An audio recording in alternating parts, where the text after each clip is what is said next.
nta cyantandukanya n'urukundo rwa Kristo ndetse nta n'icyamfumbatura mu kiganza cy'Uwiteka. Ikaze mu ndirimbo y'umunsi. Mwene data, wowe niki kigiye kugutandukanya n'urukundo rw'Imana? Ko kurumva ugiye gusezera kuri Kristo burundu, ibyo ntibikabe. Nasomye ijambo rirambwira ngo nugamburura mu makuba gukomera kwawe kuba kubaye ubusa. Pawulo ageze mu Baroma asanga basubiye inyuma, arababwira ngo ariko ubundi ninde wadutandukanya n'urukundo rwa Kristo? Ngo mbese ni amakuba cyangwa n'ibyago? Ngo se ni ukurenganywa cyangwa se ni inzara? Ngo cyangwa se ni ukwambara ubusa? Ngo cyangwa ni ukuba mu kaga cyangwa n'inkota? Rangije arababwira ngo hoya, aravuga ngo kuko naho rwaba urupfu cyangwa ubugingo cyangwa abamarayika cyangwa ibiriho cyangwa ibizaza ngo cyangwa abafite ubushobozi ngari, nta cyabasha kudutandukanya n'urukundo rw'Imana ruri muri Kristo Yesu.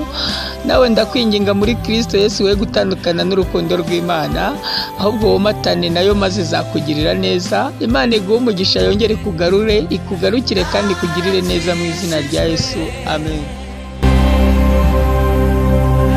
Nizera ko wambaye umubiri, nizera na wa musaraba,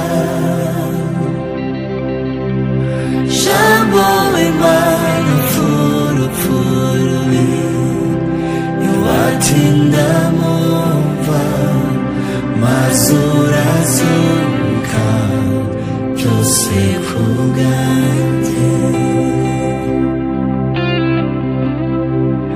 Ntiwatinda mumva maze urazuka, byose ku bwanjye.